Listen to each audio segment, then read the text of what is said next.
Hello there! Have you been keeping up with my fellow princesses this year? Well, if not, you're in luck. I decided to do a sort of year-end review where I cover all of the things that I've talked about in my blog over the course of 2019. 2019 has been a big year for princesses. There have been milestone anniversary events, there have been lots of big twists in all the princess shows, and just a whole lot of news. So I'd like to just jump right in and tell you about some of my favorite things that happened this year regarding princesses. At the beginning of the year, Kingdom Hearts 3 was finally released. It took like 15 years for it to come out after Kingdom Hearts 2, and a lot of people had really big expectations for it. Now, I enjoyed it just fine, but there were a lot of problems that fans complained about, and I acknowledge that they had some decent points. They tried to bring back the Princesses of Heart storyline, but it turned out to be a fake out because Rapunzel, Anna, and Elsa were sort of being set aside by Organization 13 in case they needed replacement Princesses of Heart, and then it turned out that they didn't, so their whole place in the game was kind of pointless. Now, Kairi is an original character from the Kingdom Hearts games, and she is the only Princess of Heart who is not from a Disney movie. The Kingdom Hearts series has had ample chances to develop her character in all of the spin-offs and other games, but they repeatedly decided not to. And in Kingdom Hearts 3, she pretty much got completely screwed over. The biggest problem with this was that all of the trailers and footage leading up to it implied that she was finally going to use her own Keyblade and help Sora fight. But it turned out that she was terrible at it, and she got royally screwed over. Now, just last night, a trailer was released of Kingdom Hearts Remind, which is a DLC downloadable content that you can purchase next month in companion to Kingdom Hearts 3. And this trailer contained all of the things that Kingdom Hearts 3 was missing. A lot of people were upset that the Final Fantasy characters were removed from the game. Well, they're going to be in the Remind DLC. But that's not the biggest thing. The biggest thing was that the trailer showed playable footage of Kairi. What? That's right. Kairi is now going to be a playable character in Kingdom Hearts Remind. So I'm really looking forward to that. It's supposedly coming out sometime in January. I believe the 24th, but we'll see. And it's about time for her to get the attention that she deserves, because she has been in the game since the beginning. She is Sora's love interest, and so far she hasn't had anything to do except sit around on the island and wait for him. Now, another big thing that happened this year was a recurring theme among all of the princess cartoon series, and that theme is betrayal. Now, Tangled, the series, which they recently renamed to Rapunzel's Tangled Adventure for some reason, had a huge, shocking, heartbreaking twist at the end of season 2.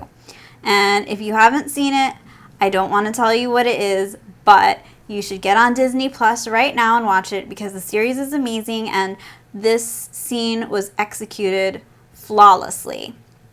The first season of the show is available on Disney Plus, and the second, and what's aired so far of the third, is on Disney Now. The show is in its final season, so it's going to end at some point next year, but we don't know when, because they're really sketchy with the release dates. They never like to tell us when new episodes are coming until right before they air. But oh my gosh, this betrayal sequence just crushed me and many other fans of the show. It was so good and so sad and just so perfect. And none of the other princess shows have done this quite as well as Tangled, but all of the other princess shows have done similar things this year.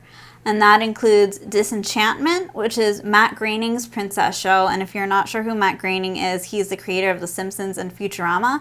And he created a Netflix show last year about a drunken princess named Bean. And the new season was released on Netflix this year. It focuses on Bean dealing with learning that her mother is evil, but primarily on Elfo, her sidekick, learning that she chose her mother over him in the season finale of season 1 before she found out that her mother was evil. So there's a lot of drama going on, and I think I like the second season a lot better than the first one. It's really emotional, it's done really well, there's a lot of good character development and also a lot of humor, so definitely check that out if you haven't yet. Now, Elena of Avalor had a betrayal that took place before the series began, because if you're not aware, Elena of Avalor is a spin-off of Sophia the First, and Elena was trapped in Sophia's amulet for 40 years. When she finally escaped, that was when her show began, and she had to defeat Shariki, an evil sorceress who took over Avalor. Now, her cousin Esteban had been working with Shariki, but she didn't know that. And the show is in its third and I believe final season right now, and she just learned about Esteban's betrayal in a recent special entitled The Magic Within. This special was amazing. It was incredibly well written. It was magical. It was, I think, my second favorite Elena of Avalor special next to Song of the Sirenas, only because I love mermaids, and Princess Marisa is my favorite character in the show because she's a purple mermaid voiced by Gina Rodriguez, who you probably know from Jane the Virgin. She plays Jane. Speaking of Elena of Avalor, just yesterday, the show released an episode called Festival of Lights, and that episode was about the first ever Jewish Disney princess. Now, this is a big deal to me because I'm Jewish on both my parents' side, 100% Jewish, and there has never been a Jewish Disney princess before. So I was really excited to watch this episode. I thought it was done well. I liked the Hanukkah song. I liked Jamie Lynn Sigler, who voiced Princess Rebecca. I did not like Rebecca's character design. She looks really old, even though she's supposed to be the same age as Elena. She has a big nose and kind of a weird pudgy face that makes her look wrinkly whenever she smiles. And I feel like they did us Jewish princess fans sort of an injustice by designing her in a way that made her look kind of frumpy, because every other Disney princess, especially the ones who are the magical 16 to 20-year-old age range, is incredibly beautiful and fair and youthful. And I know that princesses don't judge people by appearances, which of course you should never do. But Disney princesses are generally just as beautiful on the inside as they are on the outside, and that just did not seem to be the case for Princess Rebecca. I just wish that they hadn't tried to make her look like such a stereotype, but that said, overall it was a good episode. I enjoyed seeing a Princess Hanukkah special because throughout my life growing up, I only ever saw Christmas specials. The sequel to Beauty and the Beast was a Christmas movie. Disney released a Princess Christmas album about 10 years ago, and they also released a Disney Princess Christmas DVD at some point when they were trying all those experimental Disney Princess like bonus content DVDs that didn't do very well. That goes along with the failed Enchanted Tales era from the early 2000s.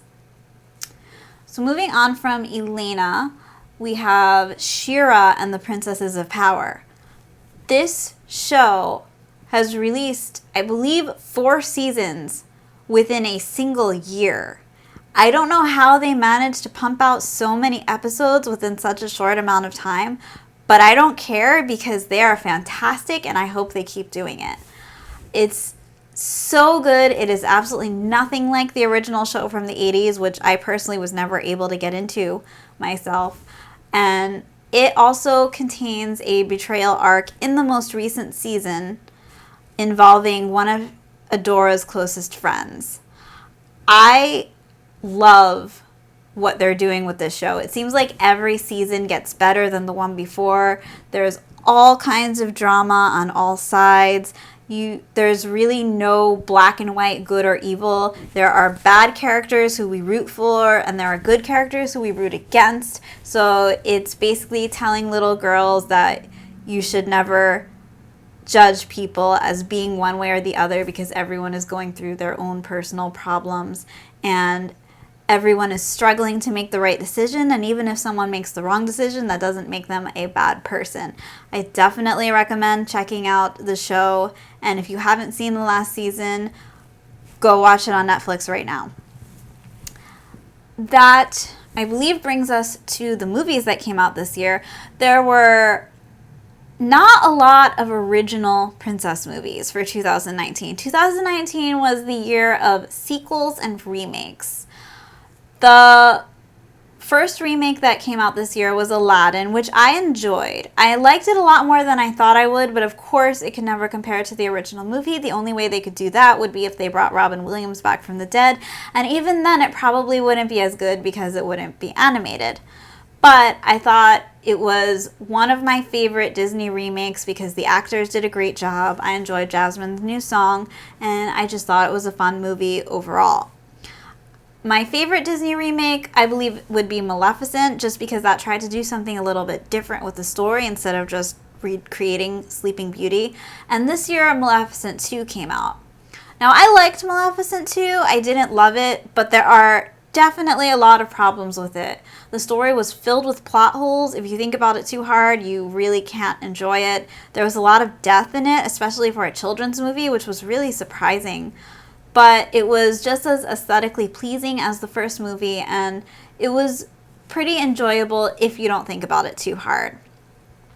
This year, they also announced that they have cast the role of Ariel in Disney's live-action Little Mermaid movie. Unfortunately, that created a huge backlash because the young lady that they cast to play Ariel, Halle Bailey, is African American.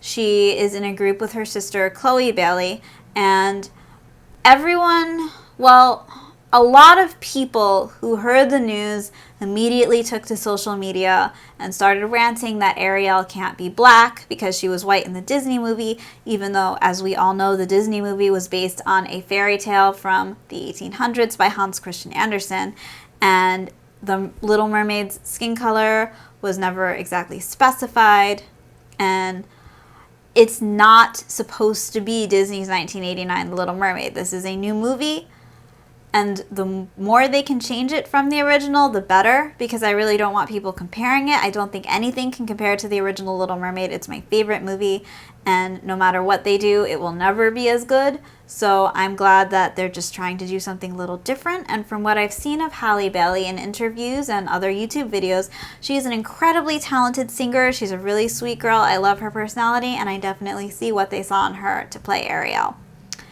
So aside from that, we had several sequels. Wreck-It Ralph 2 was the first one, and even though that wasn't a princess sequel, it was a Disney princess movie because the Disney princesses were in the movie. All of the Disney princesses, including Anna and Elsa. They were in full CGI. There were 2 scenes about the princesses. The first one was previewed at the D23 Expo in 2017, I believe. And the second scene was sort of a surprise that came at the end of the movie. It was really fun. It wasn't meant to be taken too seriously. For instance, I'm pretty sure Snow White does not have a collection of poison apples that she keeps on hand just in case she needs to melt steaks made out of wood to release a bunch of gowns to rescue Ralph. But it was really cute. It was well animated. I enjoyed the sequence. It was definitely my favorite thing about Ralph Breaks the Internet, or Wreck-It Ralph 2. Which overall was just an okay movie, but about on par with the other Disney sequels. Frozen 2 is the latest Disney sequel, and I was not a fan of that, but I also wasn't a fan of the original Frozen. However, I liked Frozen 2 way more than... I liked Frozen way more than Frozen 2. Sorry. Because I thought that Frozen 2 was trying to...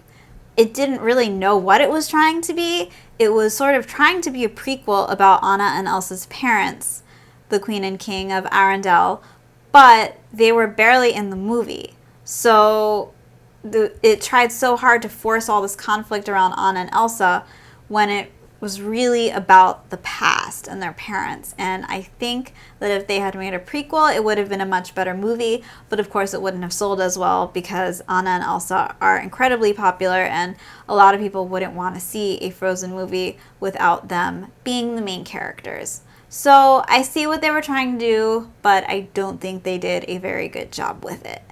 Now, for the best part.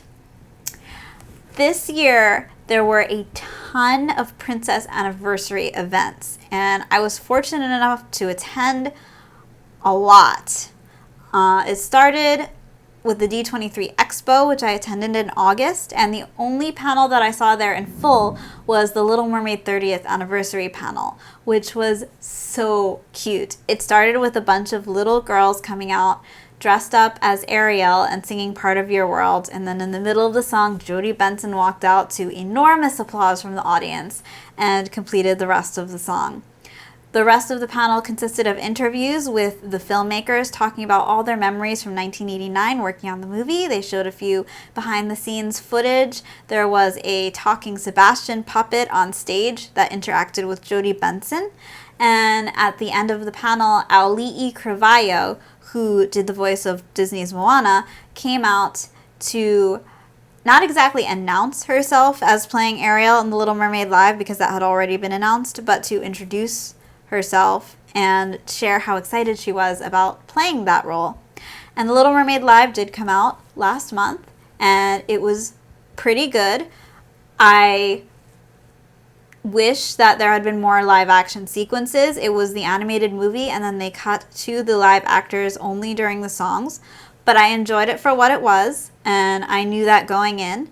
And I love Auli'i. She's a talented and vibrant girl, and she actually did the Disney Princess anthem, Live Your Story. And I have a music video of that and an article about that on my blog.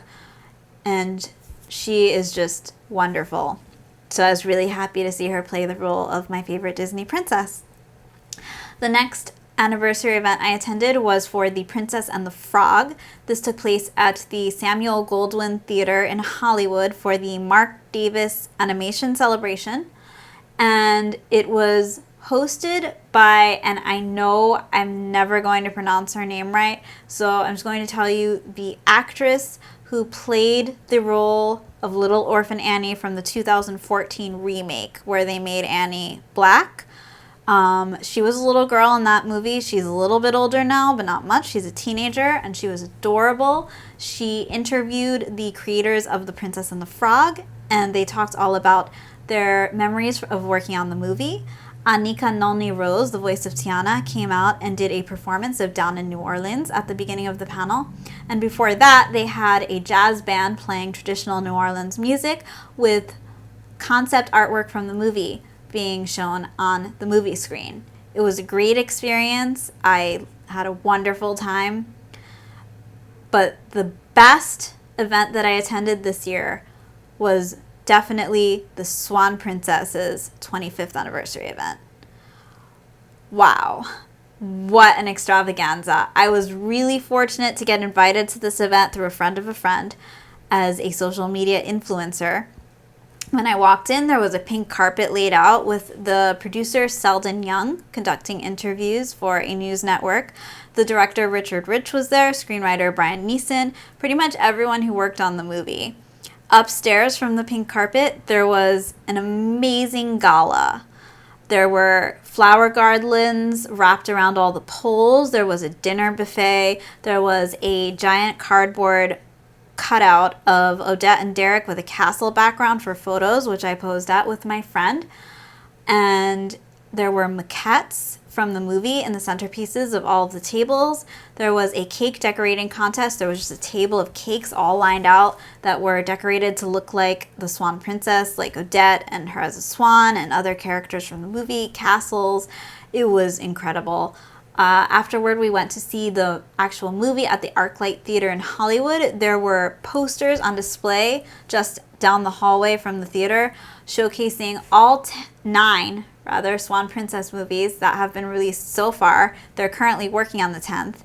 And before the movie started, there was a performance from Liz Callaway, who did the singing voice of Odette, as well as many other famous princesses, such as Anastasia and Jasmine. And Selden Young gave out Swansker Awards, which were basically his version of the Oscars for all the most influential people who worked on the movie. And it was just a magical experience. There were tons of girls cosplaying as Odette. It was kind of like that scene in the movie where they perform Princesses on Parade, where you see all the girls and you can tell that they look different, but they're all wearing the same dress and the same wig. It was like that, except that everyone was dressed as Odette at the event. It was incredible. So, let's see. I think that about wraps up 2019. As I mentioned before, Disney Plus came out this year. I wasn't super impressed with it. It has a lot of kinks they need to work out. It's definitely trying to be like Netflix, but it hasn't quite gotten that polished yet. I did a podcast with some of my friends over at the Jewel Riders Archive to kick off the Princess Guinevere and the Jewel Riders 25th anniversary celebration, which will actually be in 2020. And as I mentioned before, I wrote The Stolen Jewel. I actually wrote this originally as a screenplay, then I converted it to a novel. It's available on Amazon. It's the story of a princess who loses her place on the throne after her cousin backstabs her. So it definitely goes along with the princess theme of the year, which is betrayal. I'm really looking forward to playing as Kairi in the Kingdom Hearts 3 DLC in 2020. I am also looking forward to seeing the live-action Little Mermaid movie, but I believe that's not going to be coming out until 2021. And now that Disney owns Fox, I would like to see Anastasia on Disney Plus, but I don't know if that's going to happen. Right now, Thumbelina is available. It's still missing some series, like Aladdin the series and Sophia the First, which is currently only available on Netflix. But it has most Disney princess movies available to watch. So if you don't have every princess movie on DVD and you want to watch them whenever you want, check out Disney Plus. Otherwise, maybe wait a little bit until they work out some of the kinks. And here is to a very happy princess-filled 2020. If you guys enjoyed this video, please like and subscribe. I know this is a little different from what I've normally done. I've gotten feedback about my animated videos and people didn't seem to like them very much, so I heard you and I decided to try something a little different. Please let me know in the comments if you'd like to see more videos like this, or if you'd like me to try something else entirely. I tried doing a room tour. I posted a few episodes from the princess events I attended this year, and if you have any other ideas, please let me know. And best wishes, and may all your dreams come true.